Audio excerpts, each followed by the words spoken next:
The world watches with bated breath as U.S. officials embark on a diplomatic mission to Saudi Arabia, aiming to broker peace between Russia and Ukraine. Secretary of State Marco Rubio, National Security Advisor Mike Waltz, and Middle East Special Envoy Steve Witkoff are leading this crucial endeavor. The backdrop is a year-long conflict that has shaken the foundations of global security and triggered a humanitarian crisis. The stakes are incredibly high, and the outcome of these talks could have far-reaching implications. The choice of Saudi Arabia as the venue for these talks is significant. It highlights the kingdom's growing role as a mediator in international affairs. Saudi Arabia maintains ties with both Russia and Ukraine and has positioned itself as a potential bridge between the warring nations. The U.S. officials involved are seasoned diplomats with extensive experience in navigating complex geopolitical situations. Their expertise will be tested as they seek to find common ground between the conflicting parties. The talks are expected to be challenging and delicate. There are significant differences between the positions of Russia and Ukraine. Russia demands recognition of its territorial gains, while Ukraine insists on the restoration of its sovereignty and territorial integrity. The U.S. faces the daunting task of bringing these divergent views closer, while ensuring that any peace agreement is just and durable. The international community is closely watching these developments. The success or failure of these talks could have a ripple effect on global security. A peaceful resolution would be welcomed by all, but a breakdown in negotiations could escalate the conflict and draw other powers into the fray. The coming days and weeks will be critical as diplomats work tirelessly to find a path to peace. Adding fuel to an already volatile situation are claims by former President Donald Trump of direct communication with both Russian President Vladimir Putin and Ukrainian President Volodymyr Zelensky. Trump, speaking from his Mar-a-Lago residence, asserted that both leaders had agreed to engage in peace talks and even visit each other's countries. These claims have not been independently verified, and both the Kremlin and the Ukrainian government have declined to comment on them. Trump's pronouncements have sparked a flurry of reactions from the international community. Some view them as unhelpful interference that could undermine the efforts of current U.S. officials. Others see them as a potential breakthrough, suggesting that back-channel diplomacy might be at play. Regardless of the veracity of Trump's claims, they underscore the complexity of the situation and the multiple actors involved. Skepticism remains high regarding Trump's claims, particularly given his history of making unsubstantiated statements. Critics point to his previous attempts to broker deals with foreign leaders, often with little to show for them. They argue that his latest pronouncements are more about staying relevant and generating headlines than about genuinely advancing the cause of peace.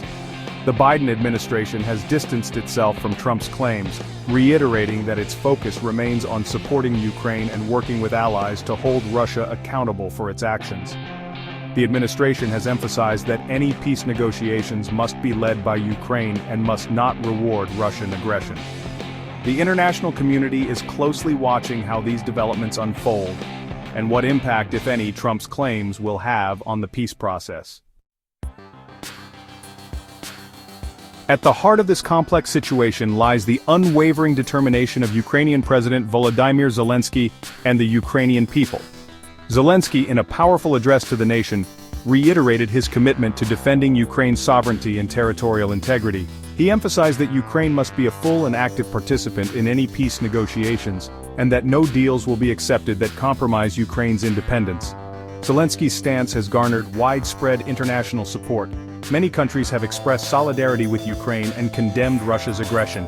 The United States and its European allies have imposed stringent sanctions on Russia and provided Ukraine with military and humanitarian aid. Zelensky's leadership and the resilience of the Ukrainian people have been widely praised. However, the path to peace remains fraught with challenges. Russia continues its military offensive, and there is no guarantee that negotiations will succeed. Zelensky has expressed his willingness to engage in dialogue, but has also made it clear that Ukraine will not surrender to ultimatums or accept a peace agreement that compromises its fundamental principles. The international community faces a delicate balancing act. On the one hand, there is a strong desire to end the conflict and alleviate the suffering of the Ukrainian people. On the other hand, there is a recognition that any peace agreement must be just and sustainable, and must not reward Russian aggression. Finding a solution that addresses the legitimate security concerns of all parties involved will require careful diplomacy, compromise, and a shared commitment to peace. As the world watches the unfolding events with a mix of anxiety and hope, the path to peace in Ukraine remains uncertain and fraught with obstacles. Conflicting reports regarding the participants and the agenda of the proposed peace talks in Saudi Arabia further complicate the situation. While some sources suggest that the initial meetings will involve bilateral discussions between Russia and Ukraine separately, followed by potential joint talks, others maintain that Ukraine has not been invited to the table at all. Adding to the uncertainty are differing views within the U.S. government itself. While Secretary of State Rubio has stressed the importance of Ukrainian and European involvement in any meaningful negotiations, former officials like Keith Kellogg have suggested a more limited format, advocating for a focus on securing Russian concessions through targeted sanctions and diplomatic pressure. Such conflicting signals risk undermining the coherence of U.S. policy and could embolden Russia to exploit these divisions. Despite the complexities and the long road ahead, a glimmer of hope emerges from the very fact that dialogue, however tenuous, is being considered. The international community must seize this opportunity to push for a cessation of hostilities and a return to the negotiating table. A unified stance, particularly between the U.S. and its European allies, is crucial to exert meaningful pressure on Russia and ensure that any peace agreement upholds Ukraine's sovereignty and territorial integrity. The coming days and weeks will be critical in determining whether these nascent peace efforts can gain traction. The world holds its breath, hoping that diplomacy will prevail and that a just and lasting peace can be achieved, ending the bloodshed and suffering in Ukraine.